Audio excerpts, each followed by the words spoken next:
Today we will be talking about an interesting concept. It is the 7 reasons you're going to be primarily doing magic. This is the 7 core reasons. I have linked them up with a planetary power, and I have thought about this for a bit, so let's talk about this. The first type of magic you should be doing is divination. Divination I've talked about at length. I highly recommend you have a good divination practice, and I cannot stress it enough. I think we've talked, at length about divination, but I'm just going to say, I'm not going to go into it again. Brief reasoning is we want to know what's going on. We're supposed to be, magicians, witches, that kind of thing. And as such, we want to know what's going on so we know what spells to cast. If we don't know what's going on, we don't know what spells to cast. And sometimes the situation is different than what we think it is. This is the important thing. We want to know what's going on, and we want to do divination so we know what is going on. This is why we do divination. This is the importance of it. Moving on. The second reason we do magic is to change situations. Now, sometimes we want a situation to change, but we don't have a physical, normal way of doing it. For example, sometimes you can't negotiate things.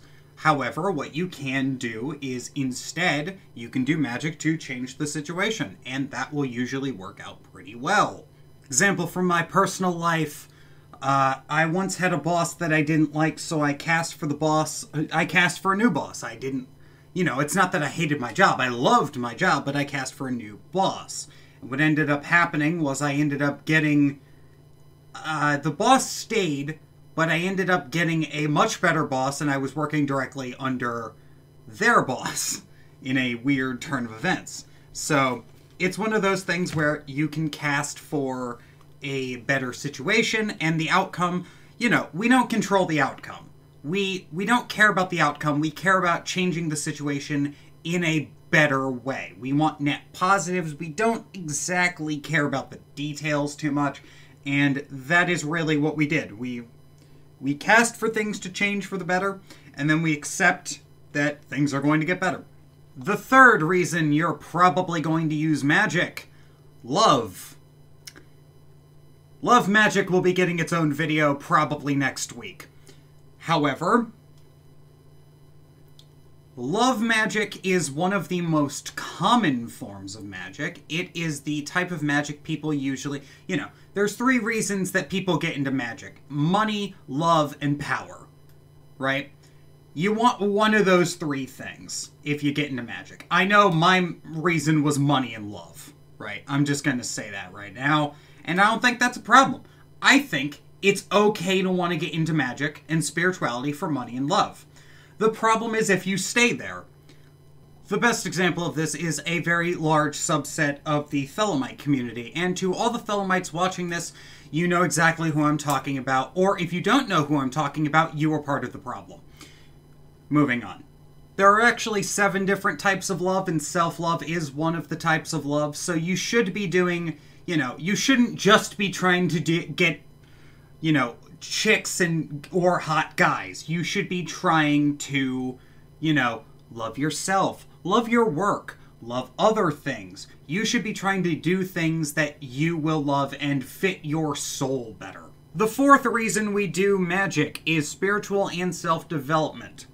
Spiritual development is pretty obvious. You're going to be expanding yourself spiritually, and you're going to be, evolving as a spiritual being. You're going to be developing into a more spiritual person, and that's just how you're going to do it, right? Self-development comes with it. As you develop spiritually, your physical situations will change. You will go through situations where you will become more spiritual and your physical appetite will change. You'll need to eat specific diets. You might have, dietary intolerances, right? I'm not going to name names, but I know I was recently talking to a couple friends of mine, and we were talking about how due to their spiritual path taking them in specific directions, they can't actually eat all the foods that they used to. They have to eat different foods, and their appetites have just changed due to their spiritual journey. this also applies to self-development. There's a reason that if you go on tradcath places into that part of the internet and that part of the spiritual scene, they're ripped as shit. There's a reason why they're buff as hell and they're praising the Lord Jesus Christ every second of the day. It's because it works in tandem, right? They are physically developing their bodies and their spirituality develops in kind. The fifth reason we do magic is to resolve conflict. Conflict resolution is... I'm going to call it conflict resolution, but sometimes you need to throw magic to get people to stop doing stupid stuff. Now, when I say stupid stuff, this can range from just doing something stupid, or this can range to doing something really stupid of them throwing magic at you, and they need to, you know, they've been fucking around, so they need to find out. They, you know, you gotta give them the, you don't take that shit lying down here, at least I don't. But you should never want to have to do magic for this, and if possible, you should instead find a better way to magic to solve your problems. This is not just we only do hexing to solve problems. No, sometimes you get people to go and move on to better things. For example, if somebody hates their job, a coworker hates their job, they hate fucking working with you, they hate their job, they hate their situation, it is better for you to cast for them to go off to a job that they like better than it is for you to hex them. Why? Well, let's examine this for a second. Let's say you hex them and they get super fucking sick, right? You haven't solved the problem, you've just made them super fucking sick, and you still, after they've resolved their illness, they're still gonna come back to work. They're still gonna be a shithead. They're still gonna be a dick, and they're still gonna fucking hate you. Probably more, because they'll pick up on the fact that you've psychically attacked them using magic. So it is better for you to send them off to, maybe they want a better job. They, you know, they went to college for something that they really enjoyed, but there's just no jobs available, and you can cast for them to get offered a job or to go off to a place that they like better. They put in their 2-week notice because they got a better job, and they're much happier. Now, you've resolved the problem, because you've resolved it in a net positive way. This is how you should do it. You should not want to fight people constantly. Fighting people, unless you're in like boxing or MMA, you should not want to be fighting people. You should want peaceful, ideally peaceful, conflict resolution that will make everyone's life better. This is what you should be doing. Okay? Okay. Number 6 is money, wealth, and power. Patreon link in the description down below if you're watching this on YouTube. If you're watching this on Patreon, I thank you. The reason we do money, wealth, and power magic is to expand our influence and make our lives easier. Money, wealth, and power are all different forms of influence, and they are all forms of, you know, the mortal currencies, right? The mortal currencies being the currencies of the physical realm, which allow you to do such wonderful things as pay your bills. I don't really think I need to explain why we do money magic, and I know some people might have problems with it, but take a look at all the occult authors you like. All the occult authors sold their books for money. Alright? If they're doing it, why is money magic not okay?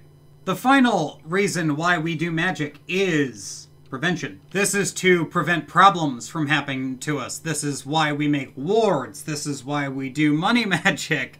In essence, this is why we do all other kinds of magic. We want to prevent problems from showing up in our lives in the first place. This is kind of a, you see it coming on the horizon, you hit it off the pass type of situation where you don't want the problem to manifest into your life, so you cut the bullshit and you get it to stop before it can get a chance to manifest in your life. This is really the type of magic we do for, you know, to fulfill the age-old adage of an ounce of prevention is worth a pound of cure.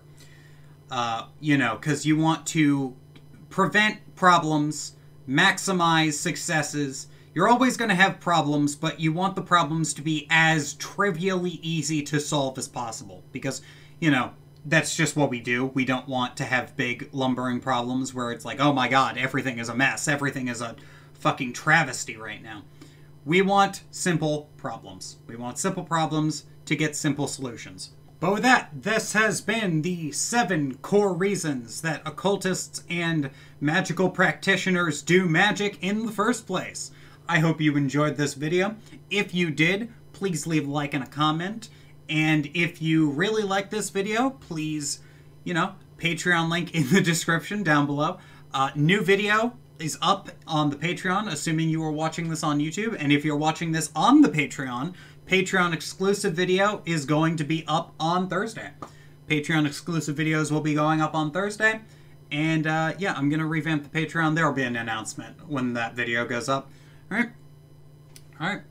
Hope you enjoyed. And have a good day. It's Christmas season around this time. So I hope you have a good Christmas. Or Hanukkah or whatever you're celebrating. Have a good festival season. Io Saturnalia. Take care.